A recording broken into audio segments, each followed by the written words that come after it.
지난주 설 연휴 마지막 날이라서 저희들 저녁 기도회만 함께 드렸습니다. 또 많이 오시지 못하셨을 거라 생각이 들어서 앞에 지난주 했던 말씀을 잠깐 리뷰를 하려고 합니다. 로마서 1장 1절에서 7절까지 인사를 마친 바울은 8절에서부터 본격적으로 로마 교회를 향한 자신의 편지의 내용들을 전달하고 있습니다. 8절에서 이렇게 기록하고 있습니다. 함께 읽어보겠습니다. 먼저 내가 예수 그리스도로 말미암아 너희 모든 사람에게 관하여 내 하나님께 감사함은 너의 믿음이 온 세상에 전파됨이로다. 로마 교회 성도를 향해 하나님께 감사한다라고 바울이 이야기합니다. 그 이유는 로마 교회의 믿음이 온 세상에 퍼졌다. 로마 교회가 가지고 있는 신앙이 칭찬을 받고 있다라고 하는 얘기입니다. 그 앞에 들었던 로마서 강해 말씀의 목사님께서는 분명히 로마 교회가 문제가 있고 어려움이 있다고 말씀하셨는데 왜 바울은 이런 이야기를 할까? 물론 로마 교회는 약점과 부족한 점이 있습니다. 사도가 세우지 않아서 신앙의 전통과 뿌리가 약하다고 말씀드렸습니다. 또한 두 번째는 중간에 교회가 어려움을 겪었지요. 클라우디우스의 칙령에 따라서 로마 교회의 지도급에 있었던 유대 그리스도인들이 다 쫓겨나게 됐습니다. 그리고 5년 후에 돌아왔더니 로마인 그리스도인이 교회 지도급의 자리를 차지하면서 로마 사회가 가지고 있는 잘못된 모습이 교회 안에 들어오게 되었습니다. 그래서 로마인 그리스도인과 유대인 그리스도인들이 서로 연합하지 못하는 상황을 겪었습니다. 이런 약점과 문제점을 가지고 있었지만 8절의 말씀대로 칭찬받는 교회, 소문난 교회가 로마 교회였다라는 것입니다. 신앙의 전통과 뿌리는 약하고 교회 지도자 그룹이 연합하지 못하고 서로 갈라져 있었지만 로마 교회가 가진 신앙의 모습은 가히 소문이 나고 칭찬받기에 충분했습니다. 왜 그랬는가? 그 어려운 상황에서도 복음을 지켰고 믿음을 지키는 교회였기 때문입니다. 바로 이 점을 바울은 8절에서 그런 너희 때문에 하나님께 감사하다라고 증거하고 있습니다. 우리 연동교회도 또 많은 교회들도 어려움을 겪지만 그 가운데 어떤 교회도 어려움과 또 힘듦은 겪을 수 있습니다. 그러나 그 가운데 믿음을 지키고 복음을 고수한다면 하나님께서 그 교회를 끝까지 지켜주시리라 믿습니다. 바울이 이 로마 교회를 향해서 그런 모습을 본 것입니다. 그러면서 바울은 9절에서 10절에 이제는 로마 교회 내가 한번 가보고 싶다라는 것을 10절에 표현하고 있습니다. 우리 10절을 한번 읽어보도록 하겠습니다. 어떻게 하든지 이제 하나님의 뜻 안에서 너희에게로 나아갈 좋은 길 얻기를 구하노라. 그런데 바로 그 다음 구절에서 왜 바울이 로마 교회에 가고 싶은지를 지난주에 두 가지 또 오늘 두 가지를 살펴보고자 합니다. 지난주에 바울이 로마 교회에 가고 싶은 두 가지를 이렇게 말씀드렸습니다. 먼저는 11절입니다. 11절 함께 읽겠습니다. 내가 너희 보기를 간절히 원하는 것은 어떤 신령한 은사를 너희에게 나누어 주어 너희를 경고하게 하려 함이니. 신령한 은사에 동그라미 치고 1이라고 쓰시면 됩니다. 첫 번째 이유는 그 신령한 은사를 로마 교회에 전해주고 그 신령한 은사로 교회가 경고하게 쓰기를 원하는 마음 때문에 바울은 로마 교회에 가고 싶었다라는 것입니다. 신령한 은사는 무엇입니까? 헬라어로 카리스마라고 합니다. 카리스마라고 하는 얘기를 들으면 힘센 남자가 생각나지만 여기서의 카리스마는 그런 의미를 갖고 있지 않습니다. 성경에서 얘기하는 카리스마는 은혜의 선물을 이야기하지요. 한국어적인 표현으로 얘기한다면 무당이나 어떤 신령하고 기묘한 영적이고 종교적인 은사처럼 생각되는데 그런 것이 아니다라는 것입니다. 카리스마는 보통 초대교회가 받은 하나님의 은혜, 하나님의 은총, 하나님의 풍성하신 긍휼과 자비하심을 카리스마라고 할 수 있습니다. 바로 그 은사를 통해서 그 신령한 은사를 통해서 초대교회는 구원을 받았고 믿음을 얻게 되었고 평등한 하나님의 공동체를 이루게 되었다라는 것입니다. 여러분 생각해 보십시오. 초기 기독교의 초대교회의 신앙은 매우 종말론적인 신앙을 가지고 있었습니다. 예수님이 죽고 돌아가시고 부활하시고 승천하셨던 일들을 5년 전, 10년 전, 20년 전, 좀 멀게는 30년 전에 다 보았던 사람들이 곳곳에 돌아다니면서 예수가 복음인 것을, 예수가 살아계신 하나님 것을 전하게 됩니다. 그리고 그렇게 예수님께서 하늘에 올라가신 대로 다시 내려오시겠다라고 하셨던 말씀대로, 그리고 오시기 전까지 우리에게 성령을 선물로 주시겠다는 그 말씀대로 사람들이 모였죠. 그리고 성령을 받고 이제 그 성령으로 하나 된 공동체 가운데 곧 예수님께서 재림하실 것이다 라는 것을 믿고 그 공동체가 함께 나갔습니다. 그래서 초대교회는 모든 자신의 재산을 내놓을 수 있었습니다. 서로 신분이 중요하지 않았습니다. 뭐가 중요했겠습니까? 이제 곧 예수님이 오실 텐데. 그것을 10년 전, 20년 전에 봤습니다. 승천하신 예수님을 본 사도들이 그 증거를 얘기하고 있습니다. 그러니 이제 우리 공동체가 함께 떡을 떼고 잔을 나누고 서로 친교하고 교제하면서 성령 가운데 예수의 재림을 기다리자라는 종말론적 신앙 가운데 있었다라는 것입니다. 그 가운데는 원수가 필요 없습니다. 그 가운데는 갈라짐이 필요 없습니다. 하나로만 돼야만 하나 된 그 공동체 예수님이 재림할 때 우리가 예수님과 함께 천국 잔치를 갈 수 있기 때문입니다. 바로 그것이 종말의 신앙입니다. 물론 그 재림이 2000년 동안 지연되어 있습니다. 우리는 다른 신앙을 가지고 있습니까? 아니죠. 저희도 성령으로 하나 돼서 그 종말의 신앙, 곧 오실 예수님을 기다리면서 이곳에 함께 모여 있는 것 아니겠습니까? 바로 그런 종말론적 공동체를 만드는 그 은사를 로마 교회에 주고 싶어서 바울은 로마 교회에 가겠다라는 것입니다. 두 번째는 12절에 나옵니다. 12절에 함께 읽겠습니다. 이는 곧 내가 너희 가운데서 너희와 나의 믿음으로 말미암아 피차 안위함을 얻으려 함이라. 여기서 중요한 구절은 너희와 나의 믿음으로 말미암아. 너희와 나의 믿음으로 말미암아를 밑줄 치고 이라고 쓰시면 됩니다. 두 번째, 너희와 나의 믿음으로 말미암아. 바울은 로마 교회 안에 로마인 그리스도인들이 로마 안에 있는 신분제적인 계급제적인 그 직분제를 그대로 가져온 것에 대해서 교회는 그렇지 않다. 종말론적인 신앙을 가진 초대교회는 그런 계급으로 이루어진 교회가 아니다. 모두가 헬라인이나 야만인이나 우리가 모두가 한 형제요 하나님의 자녀이다 라는 것을 이야기합니다. 그러면서 바울이 표현한 것은 너희와 나의 믿음 때문에 라고 하는 표현을 사용하는 것입니다. 바울은 로마 교회와 영적 소통을 하기를 원했습니다. 교회는 함께하는 하나님의 공동체임을 알려주고 싶었던 것입니다. 그래서 교회는 공동체여야 하고 함께하고 같이하며 협력해서 선을 이룬 것을 알려주기 위해서 바울은 로마 교회에 가고 싶다라고 이야기하고 있는 것이죠. 이렇게까지 지난주에 제가 말씀을 나눴습니다. 지난주에 안 하셨던 분들은 오늘 공짜로 말씀을 얻으신 겁니다. 오늘 말씀 나눌 것은 오늘 본문에서도 계속해서 왜 바울이 로마 교회에 가고자 했는지를 이야기합니다. 세 번째는 13절에 나옵니다. 그 13절 옆에 이렇게 써시면 됩니다. 바울의 열정, 바울의 열정. 바울의 열정 때문에 로마 교회에 가고 싶다. 함께 읽어보겠습니다. 13절입니다. 형제들아 내가 여러 번 너희에게 가고자 한 것을 너희가 모르기를 원하지 아니하노니 이는 너희 중에서도 다른 이방인 중에서와 같이 열매를 맺게 하려 함이로되 지금까지 길이 막혔도다. 여러 번 너희에게 가려고 했다. 내가 가려고 했던 것을 모르길 원하지 않는다. 너희도 다른 이방인과, 여기서 다른 이방인은 유대 지역 외에 세워진 모든 초대교회를 이야기합니다. 곧 교회를 얘기하는 것이죠.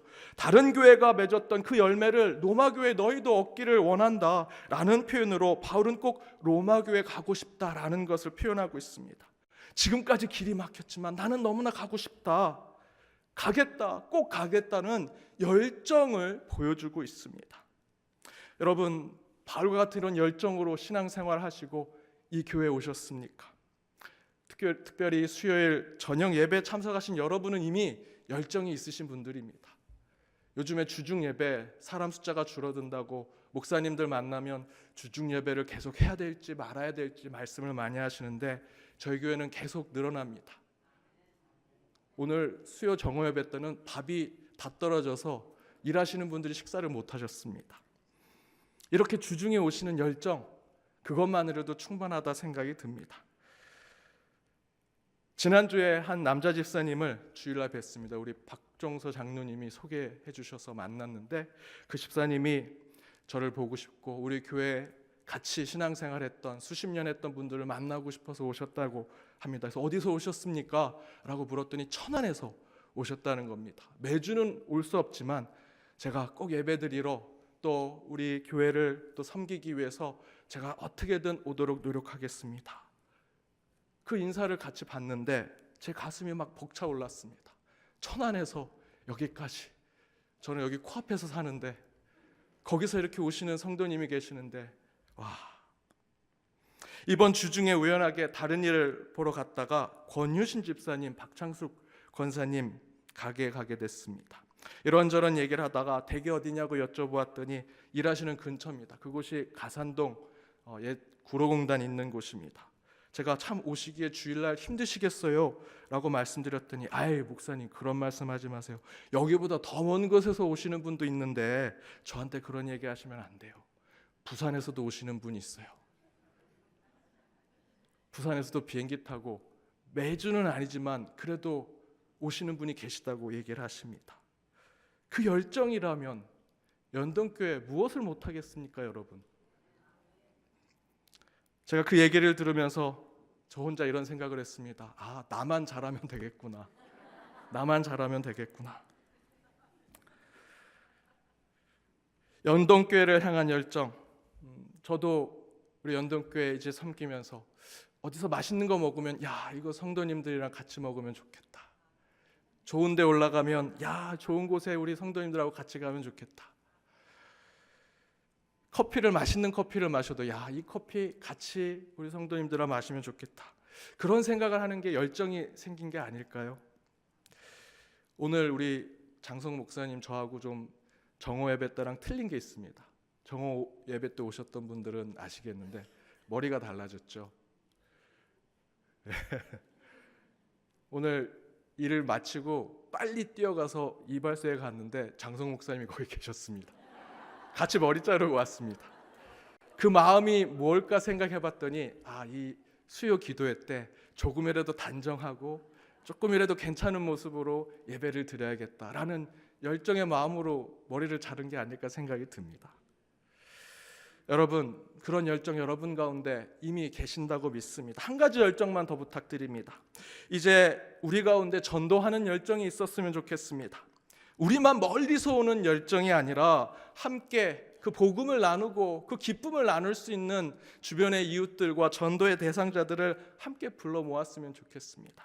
그것으로 새로운 영적 부흥을 위해 여러분 떠났던 분들 다시 모시고 오시고 전도의 대상자들 다시 불러주시기 바랍니다. 이를 위해 바울이 바로 그런 마음으로 로마 교회에 가고자 했던 마음이 있었던, 그 열정으로 내가 로마 교회에 가겠다라는 것이었습니다. 그 다음은 14절입니다. 우리 14절 함께 읽겠습니다. 헬라인이나 야만인이나 지혜 있는 자나 어리석은 자에게 다 내가 빚진 자라. 왜 로마인이라고 표현하지 아니하고 헬라인이나 표현했을까?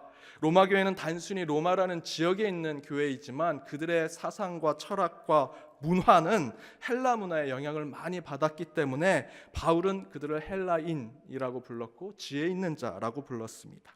그런데 그 다음에는 야만인, 또 어리석은 자 이런 표현을 썼습니다. 그들이 정말 무지하고 잘 몰라서 야만인, 또 어리석은 자라는 것이 아니라 헬라인이 아닌 자들을 다 야만인, 어리석은 자 이렇게 표현한 것뿐입니다. 따라서 이 14절에 헬라인이나 야만인이나 지혜 있는 자나 어리석은 자라는 표현은 모든 사람이라는 뜻입니다. 따라서 바울은 모든 사람에게 내가 빚진 자다라고 하는 표현이죠. 내가 빚진 자다. 바울은 로마 교회에 가려고 했던 뜻이 본인이 빚진 자라는 마음을 갖고 있었기 때문입니다. 이것이 무슨 의미일까? 제가 경험했던 예화로 말씀을 드려보겠습니다. 제가 신학대학원 다닐 때 저보다 신학대학원 한 기수 선배인, 저보다 나이는 10살에서 15살 더 많으신 한 선배님과 친해졌습니다. 그런데 어느 날부터 그 선배님이 매주 한 번씩 저를 수요일 점심 때 불러서 학교 식당이 아닌 다른 곳에서 밥을 사주시는 겁니다. 신학교 밥은 돌아서면 배고픈 밥입니다. 그 신학교에서 나오는 국과 반찬을 저희들은 멜기세덱국, 멜기세덱 반찬이라고 불렀습니다. 멜기세덱이 누굽니까? 아브라함 시대의 살레망. 아브라함이 전쟁에서 이기고 돌아왔을 때 지치고 힘든 아브라함과 그 군사들에게 빵과 포도주를 제공했던 자였습니다. 그래서 아브라함이 그곳에 최초로 11조를 주고 가지요. 그 아브라함의 멜기세덱을 영적 제사장이라고 부르면서 히브리서 신약의 구약이라고 하는 히브리서 7장 3절에 멜기세덱이 아버지도 없고 어머니도 없고 족보도 없고 시작한 날도 생명도 끝도 없다라고 기록하고 있습니다. 그걸 가지고 저희들이 이제 풍자를 한 겁니다. 신학교에 나오는 국과 반찬에 소고기국 하는데 고기는 하나도 없습니다. 반찬에 야채, 소세지하고 야채에서 소야라고 나왔는데 소세지는 하나도 없고 야채만 있습니다. 도대체 이게 뭐냐? 이름이 뭐냐? 출처가 뭐냐? 끝도 없고 처음도 없는 멜기세덱국, 멜기세덱 반찬이라고 저희가 불렀습니다. 그걸 먹으니 저희들이 배고플 수밖에 없죠. 그런데 어느 날 그 선배가 학교 밥만 먹으면 배고프니 같이 밥 먹자 해서 저는 너무나 신나서 같이 밥을 먹었습니다. 첫 주, 둘째 주, 셋째 주도 계속 불러내서 밥을 사주시는 겁니다. 계속 얻어먹으니까 저도 미안해서 제가 마지막 달 그 주에는 제가 식사비를 내겠습니다 했더니 이 형님이 절대로 안 된다고 하십니다. 왜 안 되십니까? 제가 한번 내겠습니다. 그랬더니 이 형님이 본인의 얘기를 해주십니다. 고등학교 때 어머님이 남몰래 그 선배 형님의 친구의 수업료를 대주셨다고 합니다. 그런데 그 형님은 전혀 모르고 있었습니다. 그러다가 이 형님이 회사를 다니고 중간에 소명을 받아 늦은 나이에 신학교에 왔습니다.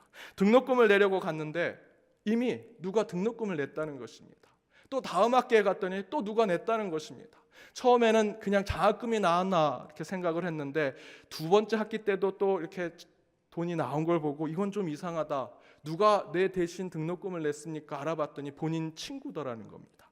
그래서 친구한테 연락을 했습니다. 왜 네가 내 등록금을 내냐라고 했더니 그 선배 친구님이 이런 얘기를 합니다. 나는 너의 어머니의 빚진 자야.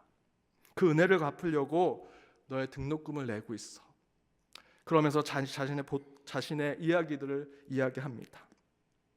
바로 그렇게 전에 정말 힘들고 어려워서 학교도 다닐 수 없는 그때 그 선배 형님도 모르게 그 어머님이 그 친구에게 수업료를 대신 내주신 겁니다. 그래서 그걸 생각하고 있다가 훗날 성공하고 나서 그 어머님께 그 은혜를 갚아야겠다라고 알아봤더니 그 어머님이 이미 하나님이 부르셔서 별세하신 겁니다. 분명히 이걸 은혜를 갚아야 되는데 하늘나라서 갚는 건 의미가 없을 거라고 생각해서 생각해봤더니 바로 이 친구가 늦음학기 신학교를 간 것입니다. 이 친구의 등록금을 내가 3년 동안 대줘야겠다. 그래서 몰래 장학금처럼 등록금을 대준 것입니다. 그래서 이 형님이 그럼 내가 다 공부가 끝나면 갚겠다라고 얘기했더니 그 친구분이 이렇게 얘기하셨다고 합니다. 나한테 갚을 필요 없고 내가 어머니한테 갚은 거 너한테 갚은 것처럼 너도 다른 사람에게 은혜를 베풀면 돼. 이분이 당장은 돈이 없어서 큰 은혜를 베풀 사람이 없는데 그래도 신학교에서 누군가에게 은혜를 베풀고 싶은데 누군가에게 밥을 사줘야겠다 생각을 하고 레이더를 돌렸더니 제가 걸린 겁니다. 맨날 빈대처럼 형님 밥 좀 사주세요. 불쌍하게 보인 제가 레이더에 걸려서 일주일에 한 번씩 제가 맨날 불려나가서 식사를 그 형님이랑 같이 했습니다. 그래서 제가 이번에 쏘겠습니다 라고 말씀드렸더니 그럴 필요 없어. 너도 똑같이 네가 받은 은혜, 내가 너한테 준 은혜 빚진 자라 생각해서 다른 사람에게 그 빚을 갚으면 돼. 그래서 청년부 사역할 때 한 청년에게 이 얘기를 똑같이 해주고 저도 그 청년에게 계속 밥을 사줬는데 그 청년이 누군가에게 그렇게 또 빚을 갚고 있는지는 모르겠습니다. 바로 바울이 이런 마음을 가지고 바로 14절에서 얘기한 것입니다. 그러나 바울이 헬라인 야만인에게 무슨 빚을 지었겠습니까? 여기서 말하는 바울이 빚졌다라는 것은 다른 곳에서 바울이 빚진 자 되어 그들에게 빚을 갚겠다라는 뜻을 가지고 있는 것입니다. 어머니로부터 그 선배님의 친구분이 은혜를 받았고 그 은혜를 바로 그 어머님의 아들에게 갚았고 또 그 아들은 제게 은혜를 베풀었고 저는 또 한 청년에게 그 은혜를 베풀었던 것처럼 바로 바울도 그렇게 누군가에게 빚진 것을 그 은혜 받은 것을 갚으려고 하는 것입니다. 누구겠습니까? 예수 그리스도이겠죠. 예수 그리스도에게 빚진 자 된 바울이 그것을 갚고자 한다라는 것입니다. 그런데 바울은 예수와 그 복음의 빚진 자가 되어 그 빚을 예수님, 제가 그 빚을 갚겠습니다. 은혜를 갚겠습니다. 라고 했는데 예수님께서 그래 나한테 갚아라 하시겠습니까? 아니지요. 예수님이 이렇게 말씀하실 겁니다. 내게 빚졌다고 생각하면 그 빚, 그 은혜, 내가 너에게 베푼 사랑, 그 용서, 그 긍휼 다른 사람에게 갚아라 라고 말씀하셨을 것입니다. 그것을 듣고 바로 14절의 말씀대로 바울은 로마 교회에 가서 그 빚을 갚겠다, 그 은혜를 갚겠다라고 하는 표현이 바로 14절의 표현인 것입니다. 우리는 빚진 자입니다. 그렇다면 그 빚을 갚고자 할 때 분명히 하나님께서 나에게 갚을 필요 없다. 내 옆에 있는 자에게, 내 중보자에게, 내 이웃에게, 교회로 따진다면 교회 안에서 그거 가지고 뭘 하려고 하지 말고 교회 바깥에 세상에게 그 은혜를 갚아라 라고 분명히 말씀하실 것입니다. 그래서 바울은 15절에서 이렇게 얘기합니다. 그러므로 그렇기 때문에 나는 할 수 있는 대로 로마에 있는 너희에게 복음을 전하기 원하노라. 내가 빚진 자고 은혜 받은 자이기 때문에 너희에게 복음을 전하고 예수를 전하고 싶다라고 이야기하는 것입니다. 그렇다면 그 복음, 그렇게 빚진 자가 돼서 전하고자 하는 그 복음이 무엇일까? 바울은 16절과 17절에서 이렇게 얘기합니다. 함께 읽겠습니다. 내가 복음을 부끄러워하지 아니하노니 이 복음은 모든 믿는 자에게 구원을 주시는 하나님의 능력이 됨이라. 먼저는 유대인에게요 그리고 헬라인에게로다. 복음에는 하나님의 의가 나타나서 믿음으로 믿음에 이르게 하나니 기록된 바 오직 의인은 믿음으로 말미암아 살리라 함과 같으니라. 이 두 구절이 매우 중요한 메시지를 전하고 있기 때문에 저는 오늘과 또 다음 설교 때 두 번에 걸쳐서 말씀을 전하고자 합니다. 그래야 다음 주도 오실 수 있으니까 이만큼 꼭 오셔야 됩니다. 그럼 오늘 저는 16절 앞부분에 있는 내가 복음을 부끄러워하지 아니한다 라고 하는 이 말씀을 함께 붙들고 기도하기를 원합니다. 제가 작년 8월 이 자리에 교회 선을 보이려고 설교를 하러 왔습니다. 그때 어떻게 하면 잘 보일까 생각하는 마음으로 설교할 거면 다른 설교를 했을 것이지만 그때 제가 복음을 전해야겠다, 참된 말씀을 전해야겠다 생각해서 전한 말씀이 복음, 그 이름 예수였습니다. 기억하십니까? 마가복음 1장 1절에 하나님의 아들 예수 그리스도의 복음의 시작이라. 하나님의 아들과 예수가 그리고 그리스도가 복음이 각 동의어라고 말씀을 드렸죠. 예수가 곧 복음입니다. 또 하나 복음은 곧 사람이다 라고 말씀을 드렸습니다. 여러분이 복음이라는 것이 아니라 여러분을 위하는 마음이 복음이라는 것이죠. 당시 예수님 당시에 로마 제국주의가 세상에 퍼뜨린 복음, 기쁜 소식, 그것은 잘못된 복음이죠. 그 복음이 무엇이었느냐? 힘, 권력, 물질의 파워, 눈에 보이는 능력이었습니다. 눈에 보이는 무엇인가를 손에 쥐는 것이 그때 당시에는 복음이고 기쁜 소식이었습니다. 아주 구체적으로는 눈에 보이는 어떤 힘과 능력을 가진 로마 황제, 총독들, 권력, 그들이 가지고 있는 물질과 보화, 군사, 그들의 손에 쥐어진 창과 칼이 그 당시에는 복음이고 기쁜 소식이었습니다. 물질이 복음이었습니다. 로마 시대의 동전에는 그 당시에 황제의 얼굴이 그려져 있었기 때문입니다. 그것들이 복음입니다. 그들에 의해서 움직이는 모든 제도와 군사와 철학과 사람들이 그때 당시는 복음이었다라는 것입니다. 그에 비하면 예수가 복음이다라는 것은 너무나 나약해 보입니다. 왜 그렇습니까? 예수님의 출신이 어디십니까? 갈릴리, 변방입니다. 가장자리입니다. 선한 것이 나올 수 없는 곳에서 예수님의 출신이 그곳입니다. 예수님의 직업이 무엇이었습니까? 목수였습니다. 그 당시 목수는 다 비정규직이었습니다. 사대보험이 되지 않는 것입니다. 정오 예배 때는 직장인들이 많아서 그런지 사대보험이 안 된다 그러니까 다 빵 터져서 웃었습니다. 예수님이 그런 분이셨습니다. 전쟁 한번 해보지 못한 혁명가였지만 무력한 혁명가였습니다. 여러분 아시는 것처럼 가룟 유다에게 제자에게 배신당한 스승이었습니다. 군사에 잡혔지만 변호 한번 제대로 받지 못했습니다.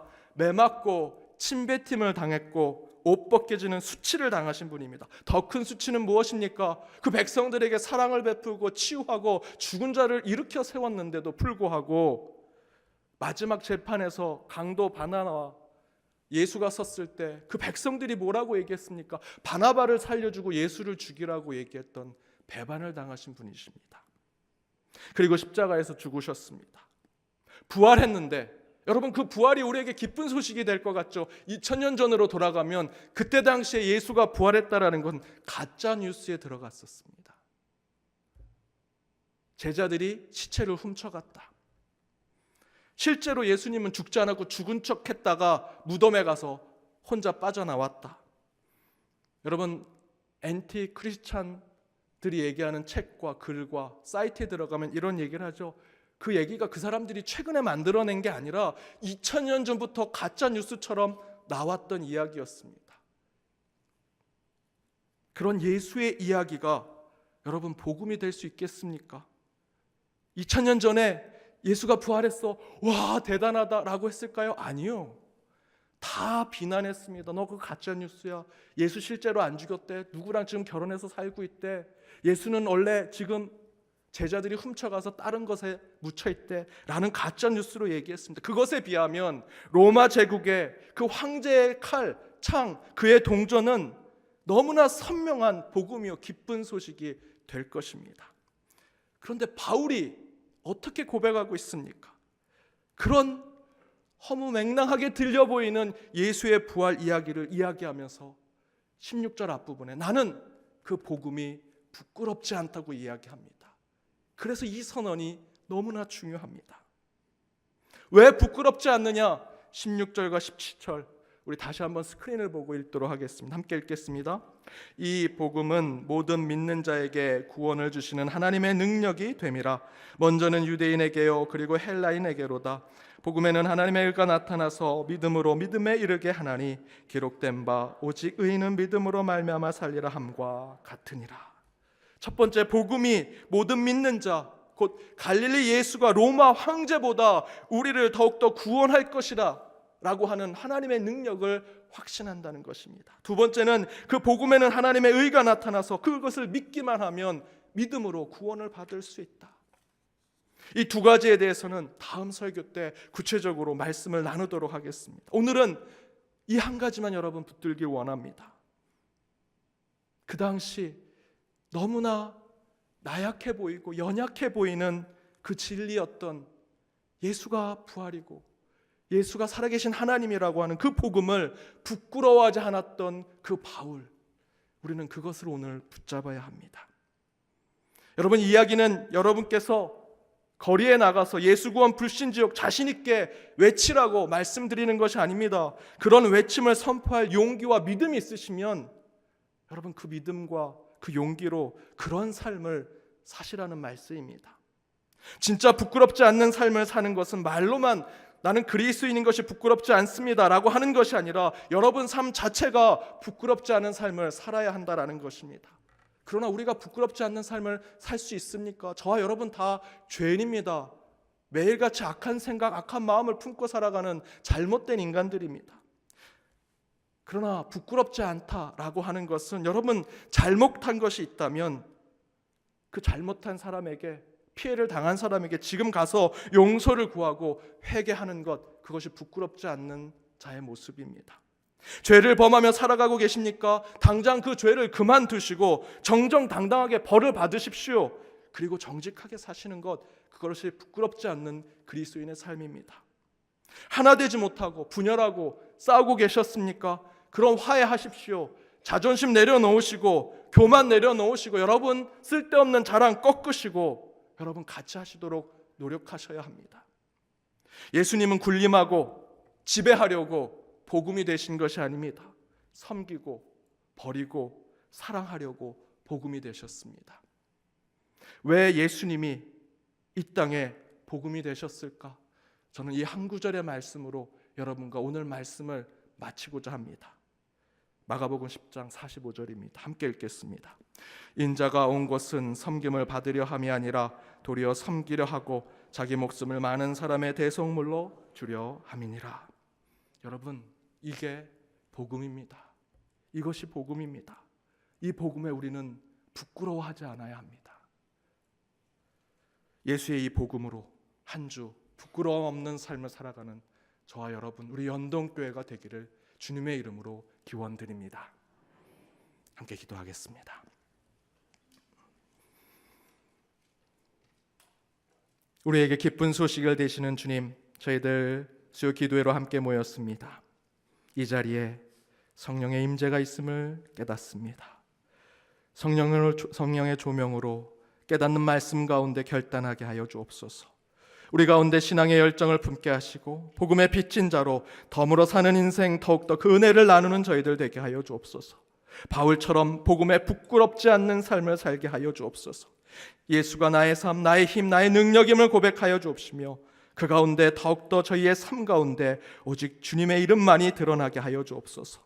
오직 예수, 오직 예수를 외칠 때 주님께서 이 땅에 오신 이유를 깨닫게 하여 주옵소서. 인자가 온 곳은 섬김을 받으려 함이 아니라 도리어 섬기려 하고 자기 목숨을 많은 사람에게 대속물로 주려 함이라 말씀하셨던 삶이 이제는 우리의 삶이 되게 하시고 이제 우리가 그 복음의 능력을 드러내는 자들 되게 하여 주옵소서.